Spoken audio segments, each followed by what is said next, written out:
Heute geht es um einen aufbrausenden, unsichtbaren Zwergenkönig. Folgt mir, wenn ihr euch traut.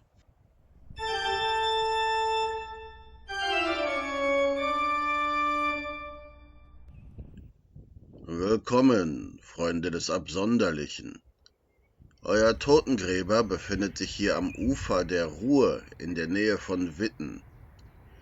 Um zu meinem nächsten Ziel zu gelangen, habe ich zwei Möglichkeiten. Ich mache einen Waldspaziergang von Süden her, oder ich setze mit einer Fähre von Norden her über den Fluss. Da ich in meinem Leben schon öfter durch einen Wald gelaufen als mit einer Fähre gefahren bin, habe ich mich für den Wasserweg entschieden. Im Allgemeinen hoffe ich ja, dass ich noch etwas Zeit habe, bevor mich der Fährmann über den Fluss bringt. Aber dies hier ist ja nur die Ruhr und nicht der Styx.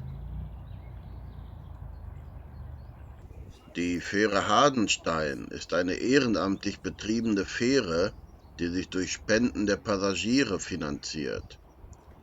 Wenn ihr selbst einmal hierher kommt, werft doch bitte einige Charonspfennige in die Spendenbox. Ich glaube, wann immer ein Totengräber ein Schiff betritt, hat er im Kopf dieses alte, nicht authentische Seeshanty.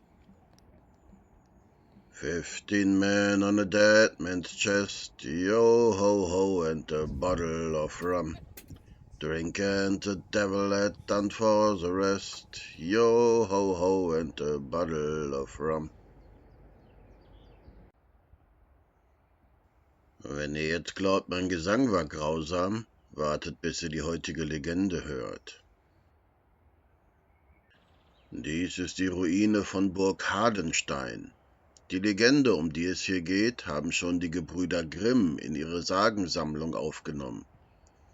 Die ersten Bauten entstanden hier wohl zwischen 1345 und 1354. Diese waren noch von Wassergräben umgeben. Im Laufe der Jahrhunderte hatte die Burg viele Besitzer. Einer war angeblich der Ritter Neveling zu Hardenberg.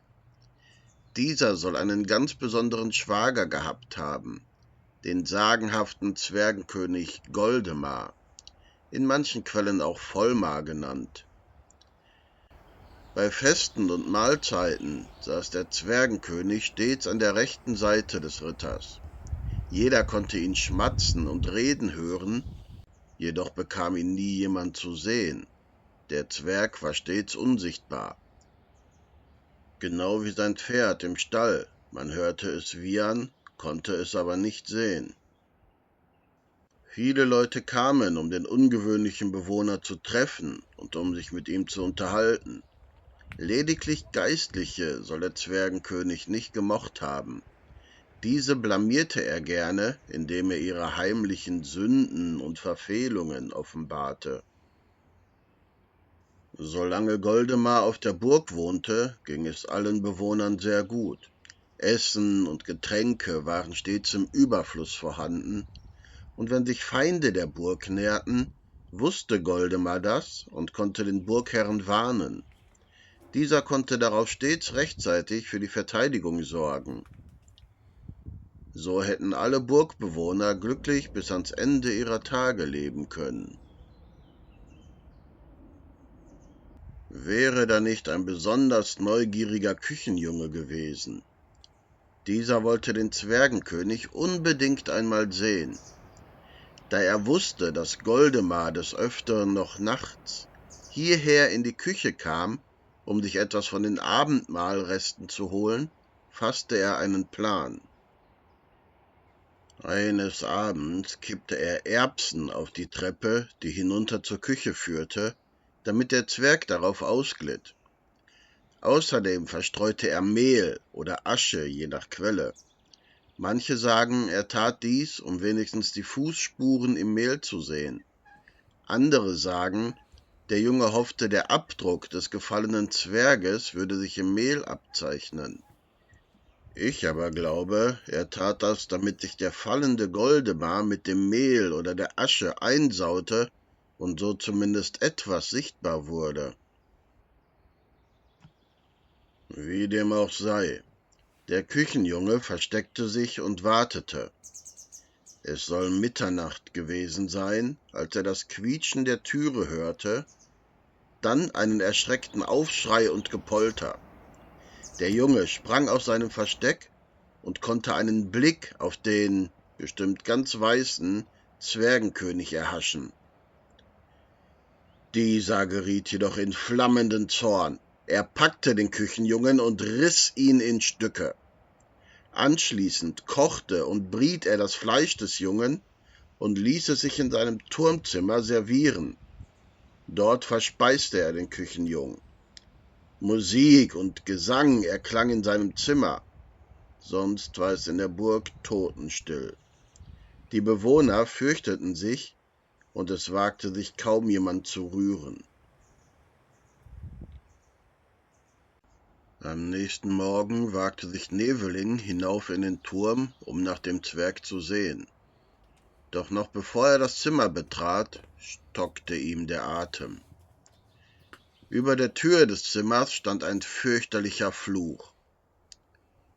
Burg Hardenstein soll künftig so unglücklich sein, wie sie vormals glücklich gewesen ist, und all ihr Gut soll zerrinnen, solange nicht 3 Generationen derer von Hardenberg zugleich am Leben sind. Der Zwergenkönig Goldemar war verschwunden und kehrte nie zurück. Wir, meine Freunde, werden noch von ihm hören, aber das ist eine andere Legende. Angeblich ergab es sich nach diesem Ereignis nicht mehr, dass Großvater, Sohn und Enkel gleichzeitig auf der Burg lebten, und nach 40 Jahren soll es keine männlichen Hardenbergs mehr gegeben haben. Durch Heirat von weiblichen Nachfahren ging die Burg in den Besitz anderer Adelsgeschlechter über.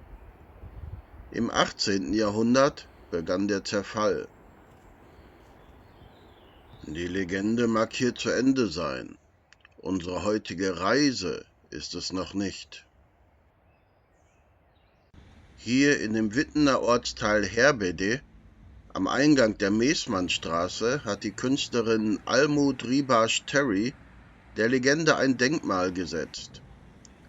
Oben an diesem Pfahl sieht man den Zwergenkönig Goldemar die Küchentreppe herunterpurzeln, während gegenüber der neugierige Küchenjunge aus seinem Versteck guckt und noch nicht ahnt, dass er bald zerrissen, gebraten und gefressen wird.